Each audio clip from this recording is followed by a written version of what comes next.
Isabelle ? Oui, c'est moi. Alors, bon, ça nous a bien donné envie, tout ça. Donc, tous ces bons petits gâteaux. Et puis, peut-être que certains ont déjà entamé l'avant-fête. Ouais. Il fallait goûter pour savoir ce que les gens allaient proposer sur leur table. Donc, il vous aura pas échappé que les réveillons arrivent assez rapidement, que les repas de plus en plus riches vont se succéder. Alors, je vais pas vous faire de leçons, je vais pas vous dire qu'il faut être raisonnable. Vous êtes tous assez grands pour savoir ce qui est bon pour vous. Donc en même temps, profitez.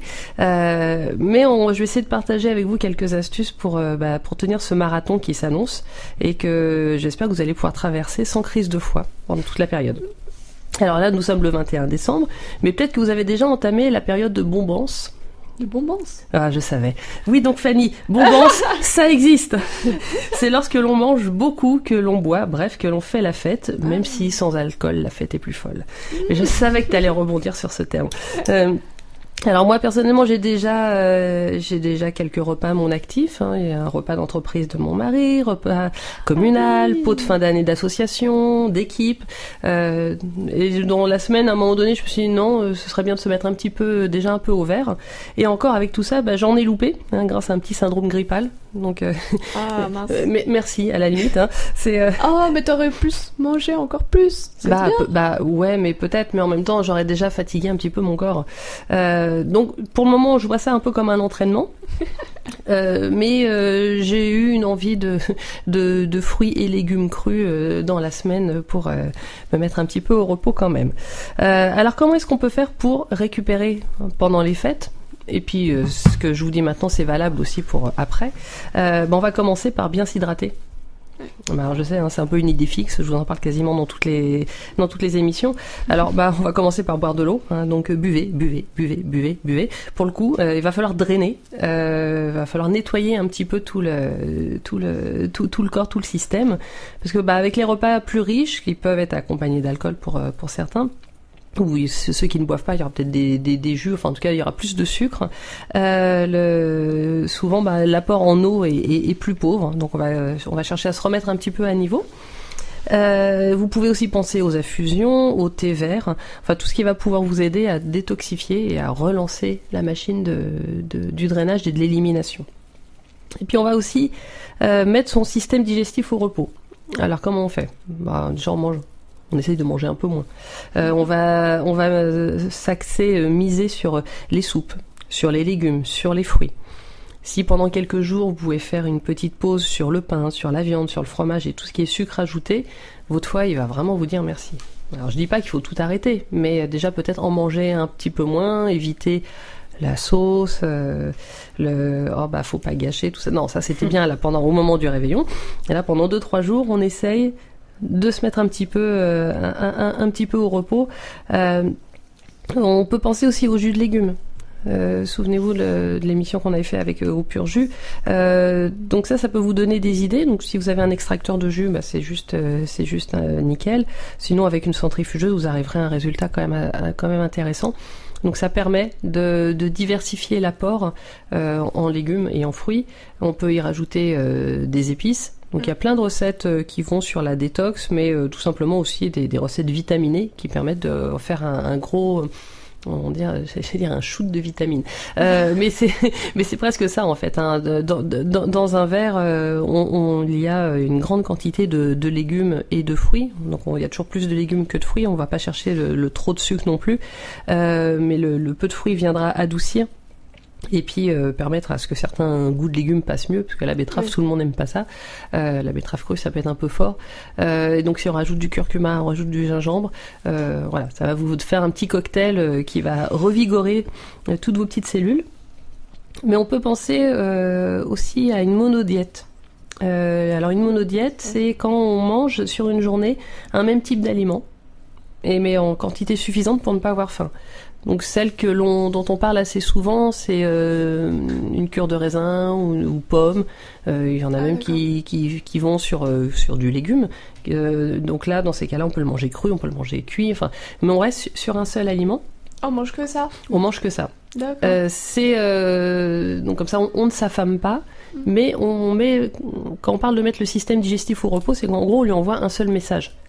Et il a moins de choses à gérer, ce qui permet de tout en faisant son travail d'élimination, il n'aura on va dire qu'un seul type d'aliment à filtrer de nouveau, et ça permet de continuer à évacuer gentiment le trop-plein.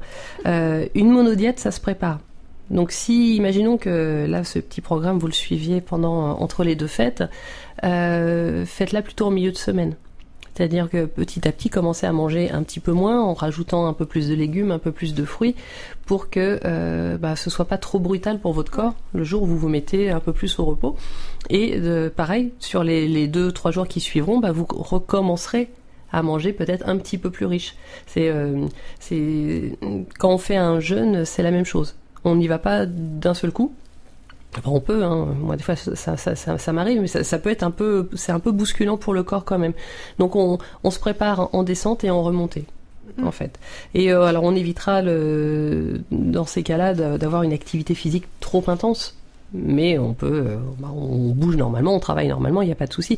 Mais on va éviter peut-être des travaux trop forts, qui nécessitent beaucoup de force, ou une séance de sport, on va dire de la mort qui tue. Non, on va essayer d'éviter.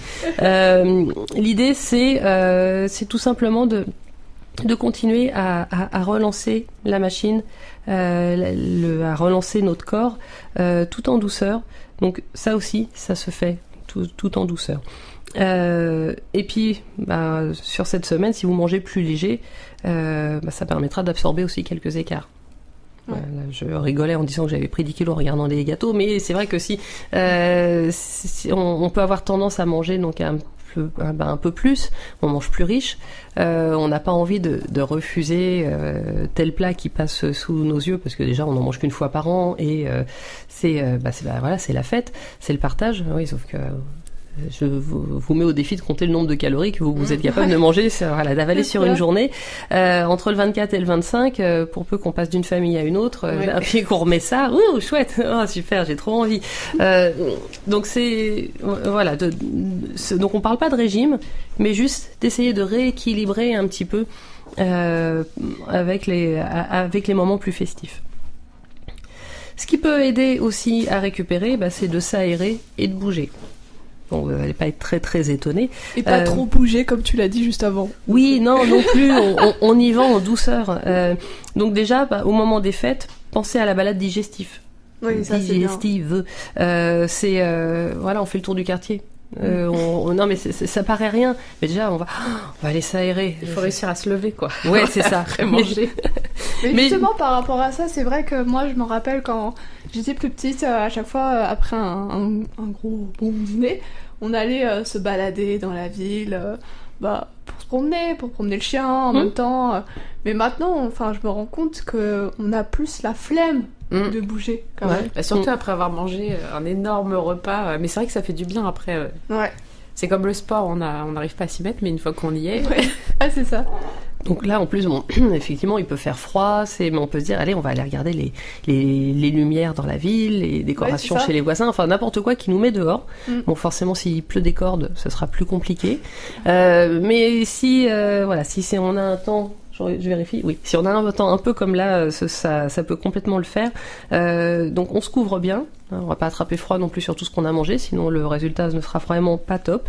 Et même si ça dure qu'une petite demi-heure, on sera bien content en rentrant après de se prendre une infusion ou un thé pour se réchauffer et puis relancer notre idée de drainage. Dans les jours qui suivent, de se rappeler que 30 minutes de marche par jour, ça fait du bien. Donc si vous travaillez dans la semaine, essayez de vous pousser dehors sur le temps du midi, ou d'aller faire une course à pied, ou une course à pied, non, de faire des petites courses à pied.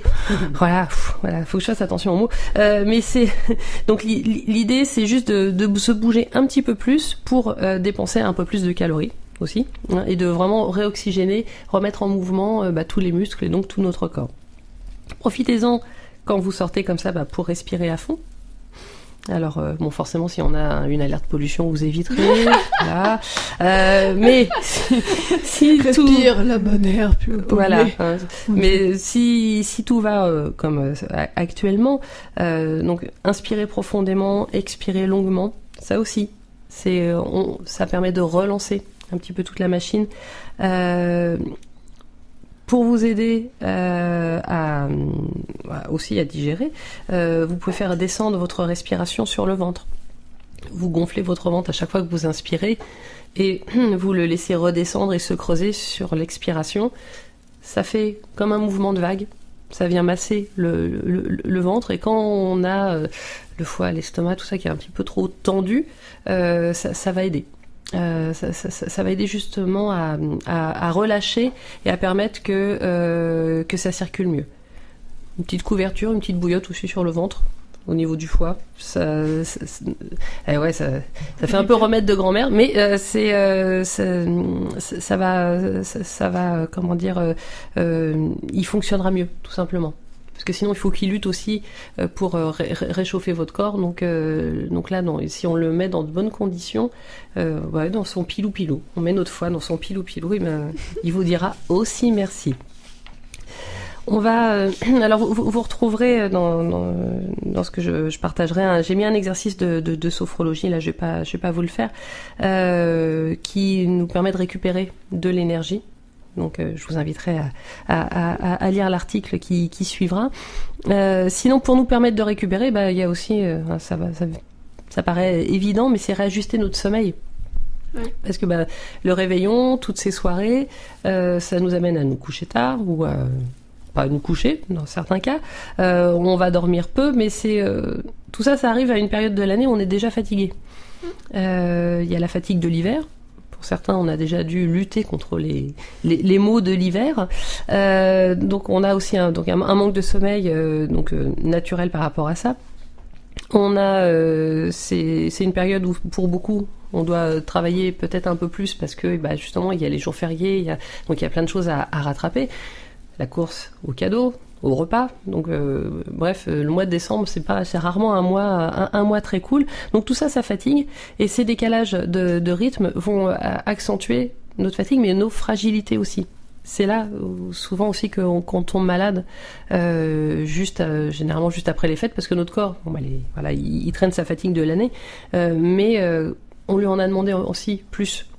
Donc d'essayer de réajuster notre sommeil, de se recaler, ça va permettre de récupérer plus vite et d'être entre guillemets en meilleure forme au mois de janvier.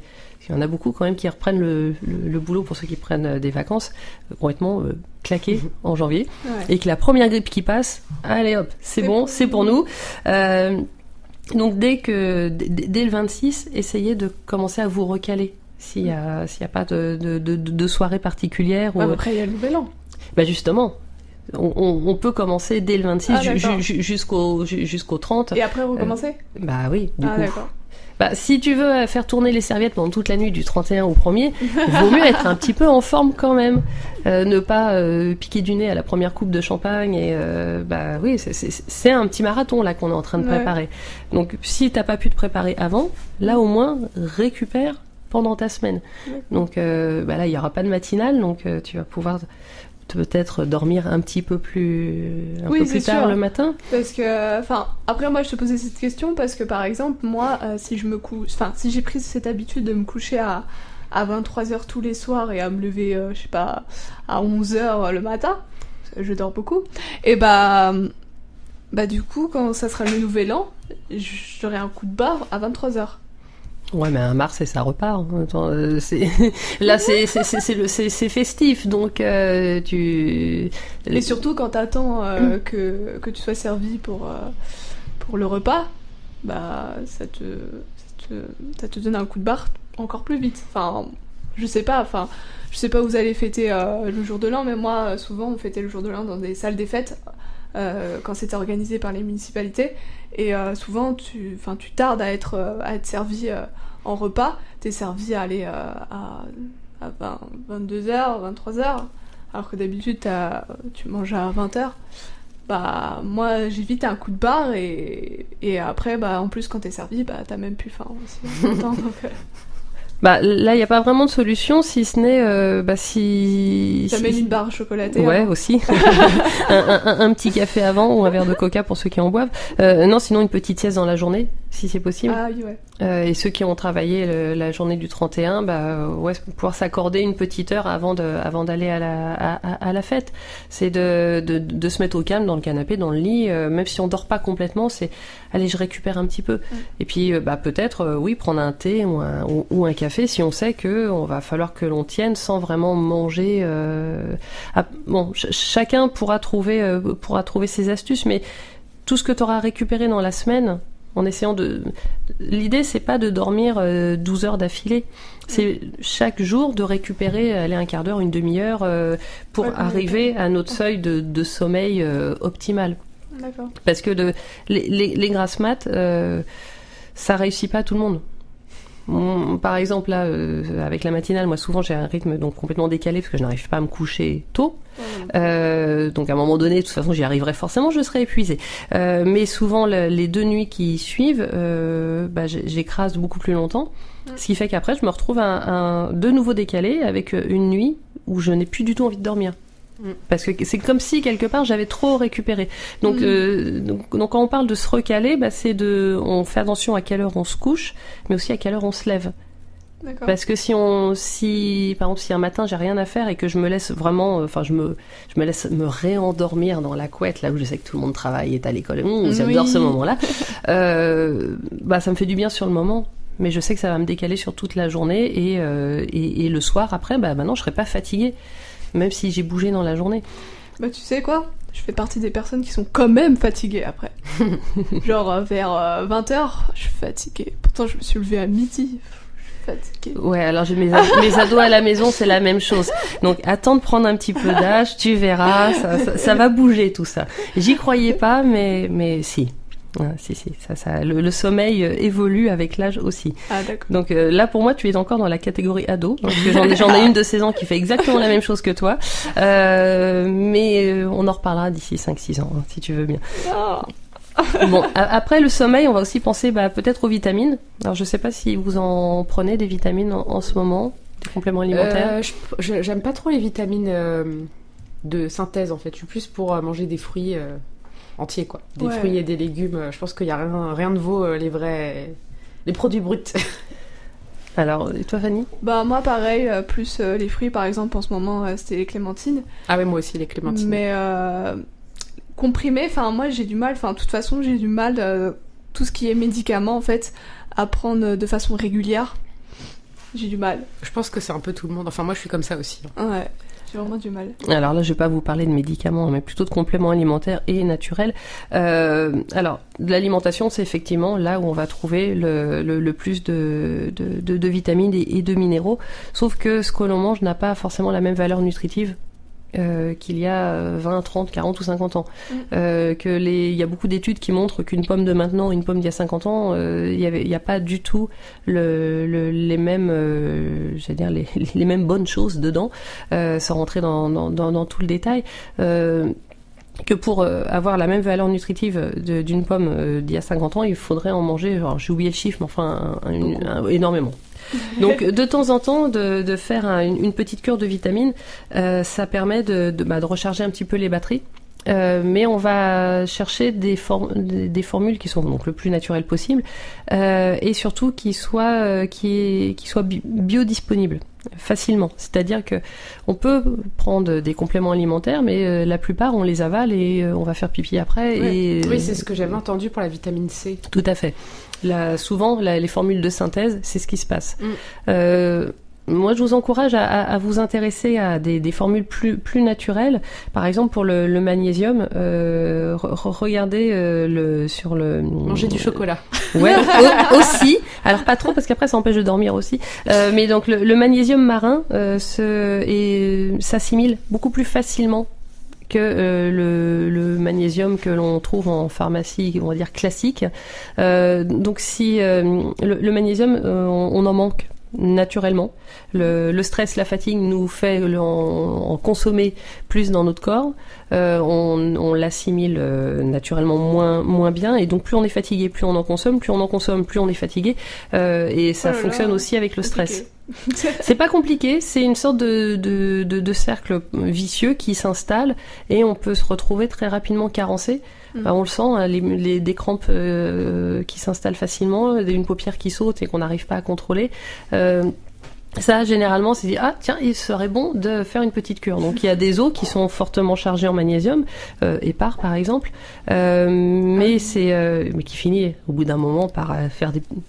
On va dire que ça relance bien votre transit, donc une cure de temps en temps, ça peut faire du bien, et notamment là sur ces périodes où on est naturellement fatigué. La vitamine C, choisissez-la, pareil, naturelle.